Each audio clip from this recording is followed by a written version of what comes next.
This is something that the community has been asking for so long, and it's finally here. I cannot wait till we get this unit.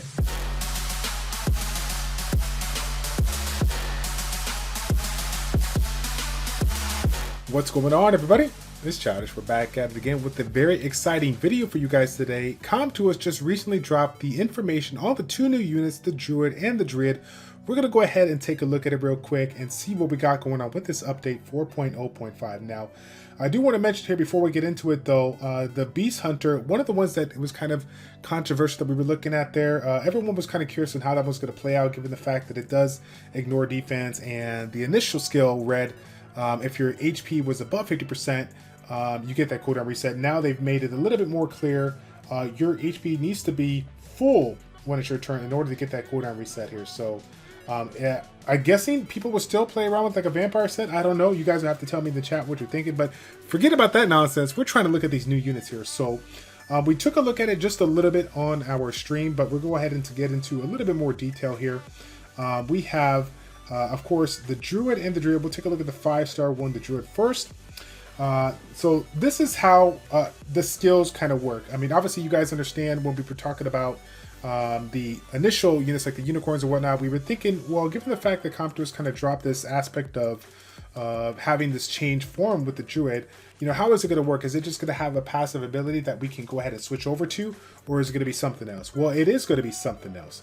And it's going to be the second and third skills. So the second and third skills for the Druids have a built-in mechanic that allows them to switch over either into the beast form or into the Druid form, depending on which skill they're doing it in. So for example, if the Druid form, if they're in the beast form per se, and they use their third skill, it's going to provide just the basic attack. It's not going to provide anything in addition to that, because of the fact that the additional part provides a little bit of assistance in some way, shape, or form, and then also transforms him into the beast form. If he's not already in Druid form, going into the beast form, then it's not going to provide any additional value for it, and similar vice versa for the Druids here. So that's kind of how it works. It took me a little bit to understand that, but I think I got it figured out here. So let's take a look at the main skill across the board for all 5 of them. Touch of Punishment attacks the enemy and stuns the target for 1 turn with 50% chance. Obviously, I'll take any kind of stun I can get, but we'll have to see what kind of skill list we can get that will improve the harmful effect rate on that. So I'm hoping that it gets up into like at least the 30 to 40% range, maybe a little bit more, but that's asking a little too much, right? Moonlight Flood has an AoE continuous damage attack, and then if you are using it in beast form, you get 2 additional attacks and transforms to Druid form after the attack. So if you are in beast form, you get a little bit more. If you're not, you just get the regular attack. So depending on what the damage multiplier is on the skill, this can provide quite a bit of damage here. If we're playing around with that fire Druid, I mean, it has 2 skills here that looks like it's AoE. So, you know, are we gonna mess around with like a violent set or go despair, given the fact that it has double AoE? Well, I guess we'll have to wait and see what people decide to do. But let's take a look at that second ability. The second ability has an AoE attack for 2 turns, right? But then if you're in Druid form, it provides a defense break as well. So AoE attack and defense break, and then switching into the beast form, anytime you switch into the beast form, you get a chance to provoke all enemies. So that is a ton of harmful effects coming your way. So again, I mean, when it comes down to whether you're talking about PvE or PvP, attack break, defense break, I mean, we got it all here. This is a nice, solid kit across the board. We can get a lot of value out of this. I'm pretty excited about this one. And then the Druid's passive ability, attack bar increased by 20% every turn for the attack. Obviously, we'll take any kind of attack bar advantage we can get, so that's really nice here. Beast form though, same skills, same abilities. Again, just the additional effect that is to be had depending on which form you're in. So if you are the second one, is going to provide you the additional effect for the beast form. That one's going to give you those additional hits that we were talking about earlier here. So the third skill, Wild War, in the beast form does not give us that AoE defense break. It's just going to provide us the AoE attack break there. We need to use the second skill to get ourselves into the Druid form. Okay, so the passive there increases the attack power by 50%. So again, this one, I think this guy, even though he's a defense unit, it looks like he's going to be attack scaling across the board. So being in the beast form, we're going to get a ton of damage out of those second and third skills there. So, all right. Next one up, the water druid here. Let's take a look and let's see. So second skill looks like a kind of like a single target sustain there, providing a little bit of HP when you get it back. And then if you are in the beast form already, you will get damage according to your defense. So defense scaling, our first unit that is a defense build, right? All of these are defense, exception I think of the one of the light and dark ones. But he has a defense scaling on that one here. So let's take a look at the the Wild Cure. So it recovers the HP of all allies when used in Druid form, and then the attack power of all allies, or sorry, the attack bar of all allies by 50%. If you and transforms into the beast form to provoke the enemy. So that provoking mechanic always comes into play when you are going into the beast. But if you're going from the beast into the druid form, there is no additional provoke or anything like that. So that is really, really nice. Given the fact that we're talking about this chance of provoking and the first skill being a chance to stun, if that chance of stunning is relatively high, that's going to be really, really nice. That's going to be even more chances to get yourself a little bit more CC by means of that first skill. And then again, like we were talking about, some of these units in here have double AoE, so that may give you even more of a reason to play around with the Despair set over Violence. So I'm curious to see what you guys think about that. Let's see, the passive on this one increases the attack bar by 50% when you're attacked by an enemy. Okay. So again, if you are having that, if you lock them down with the provokes, this can be pretty interesting for sure. So that's going to be a lot of additional turn bar advantage here. All right, so far so good, not too bad. The Wind Druid, let's take a look at him. So I took a look at him early on. He has that kind of similar sustain that he's bringing, but he also has an ability on the Druid side that's going to revive him into the beast form if he dies. So obviously we'll take that if we can. Second skill is similar to the second skill on the water one as well. Same thing, attacking the enemy and recovering inflicted damage as HP, right?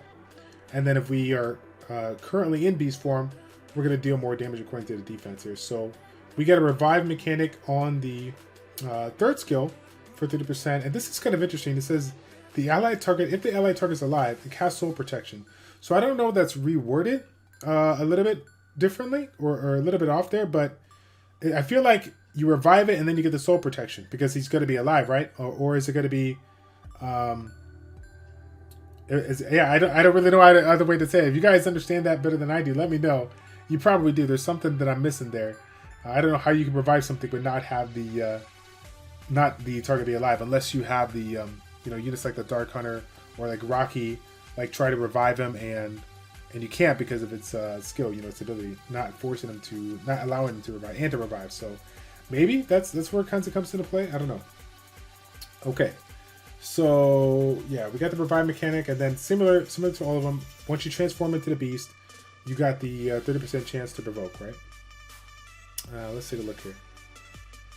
The second skill on the Wild Blow, again, same thing there. Nothing to change. Everything's the same. The additional bonus that you get though, when you are in the Druid form for the third skill, you get a defensive buff for all allies for 3 turns, right? So that's not too bad.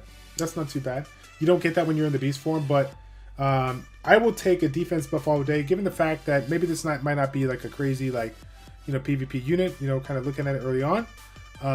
The fact that it provides a defense buff to keep the mitigation for your units, keep them alive, and then it also provides a little bit more DPS for you, given the fact that its second ability is going to be scaling towards defense. So interesting thing here. All right, light and dark units that we're never going to get, right? I'm such a Debbie Downer right now, but it is what it is. Moonlight Flood attacks all enemies and inflicts continuous damage for 2 turns. Okay, so again, this one's similar. I think it's to the water one. Or no, sorry, the fire one.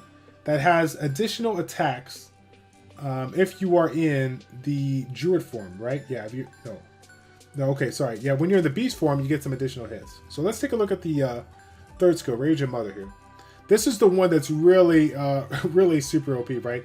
It has attacks all enemies, strips them, provides the glancing debuff, and then transforms to the beast form to provoke all enemies with a 30% chance, okay? So again, a lot of things that are getting added on here if you are in the Druid form. Obviously, if you're not in the Druid form, then it is what it is. But when you're in the Druid form, this skill is going to be pretty sick here. And I'm guessing that you're going to be starting out in the Druid form, right? It just only makes sense here. So the chain, I can already see like some chain combos here, some fun combos, given the fact of what this does. Obviously, when we think about, you know, units like Tiana, you really can't deny the fact that Tiana is still going to be strong because it combines the 100% strip alongside with the turn bar manipulation if you're trying to, you know, sync up your units and get the first turn.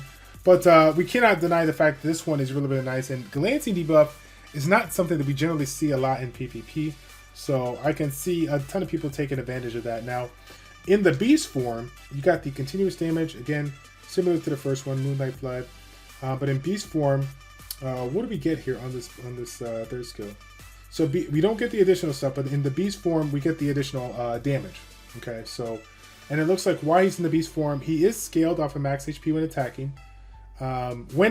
But he counterattacks at the 50% chance. So I'm guessing, yeah, I mean, I guess that makes sense, right? When he's attacking, he gets more damage, but when he counterattacks, he does not.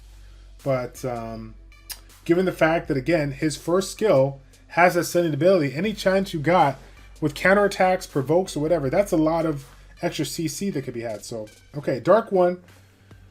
Let's take a look. Again, the second skill, Wild Blow, similar to the Water one, I believe, and the Wind one.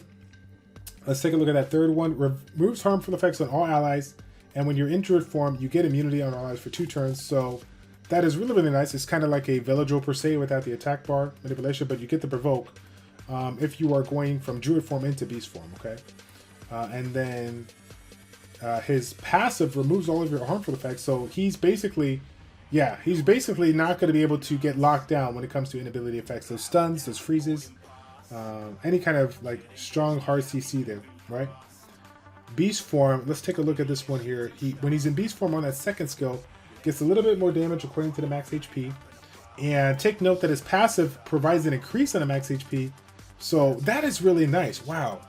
So this guy's going to do a ton of damage in Beast form, and then has a small mechanic to allow him to heal everybody for 10%. So again, a lot of things coming into play here. Good damage, going to be tanky, and provides heal. A lot of different tidbits there on that unit here. So overall, not too bad. I mean, obviously the light and dark one are super OP, but right now it's kind of hard to see in my eyes which one I like the most for these. But this one here, the Druid's Wit, with that passive, increases your attack bar by 100% if you have 30% or more HP before and the HP fell below 30% from the enemy's attack. It's an interesting mechanic. I don't know how it's going to play out there, but I don't know. I really like the fire one and the water one more so than this wind one here, but we'll have to wait and see how they all play out there. Yeah. All right. Anyways, let's go ahead and take a look at these 4-star ones. We got the Dryads here. So obviously this is ones that we're all really excited about, given the fact that we have a good chance of getting them, right? The fire one. So all of them across the board, Flower Growing has the ability to absorb the attack bar for the 50% with a 50% chance, 15% with a 50% chance. Obviously that's, we'll take any kind of attack bar increase reduction that we can get. Attack bar absorption is obviously better than the attack bar reduction, so that is nice. Now the Honeybee Friends, this is a pretty unique mechanic. This will take away all the harmful effects granted on the allies and put it to a target enemy. So it has that aspect of the like Okeanos per se, right? The Sea Emperors, where they can transfer abilities onto a target enemy. But the cool thing about this one is that if you don't have any on the harmful effect, you recover the HP. So depending on the situation, you might provide a little bit more sustain for your party, right? And then the Flower Fog, AoE beneficial block, something that I think we got one 4-star unit out there that has an AoE beneficial block. Is it the Fire Bomber, Cobalt Bomber, or is it the Dark one? I'll have to take a look at it. But outside of that, we got Rahul, right? The Dark Beast Monk. So blocking beneficial effects could be pretty interesting. But again, I think blocking beneficial effects is kind of niche. We don't really see a lot in the meta right now. But we'll have to wait and see how this one plays out. The water one, which it seems to be, is going to be the strongest one out there. Again, we're going to skip right to the skill that we're looking at. The Tree of Lost third skill provides a decrease to the attack bar and puts the target into Oblivion state for 2 turns. This is something that the community has been asking for so long, and it's finally here. I cannot wait till we get this unit. Holy cow. Holy cow. So the first 4-star Oblivion unit, I'm pretty excited about it. Okay, second skill, again, same thing as the fire one. Nothing really to say again on that one. The transferring of debuffs is really, really nice. So obviously the water one is the one to go for right now. The wind one, though, let's take a look at it. Second skill is going to be new now. Earth Friends, AoE speed break with a high chance and reduce the attack bar. So attack bar manipulation, I like this. I mean, obviously we can make an argument for PvP, right? But PvE, attack speed decrease combined with the attack bar. To me, I would like to play around with it in TOA if I can. But let's take a look at this third skill, or this passive, right? Inflicts continuous damage on the target for 1 turn with every attack. So again, kind of talking about TOA, that's going to be a lot of extra continuous damage that you can provide. It's going to be able to help you out, not only just with overall crowd control with regards to the attack bar manipulation, but the continuous damage is extra damage over time. Not too bad, not too bad. Light one. Let's take a look at the light Dryad. Second skill, we already know about that. Third skill, though, is passive.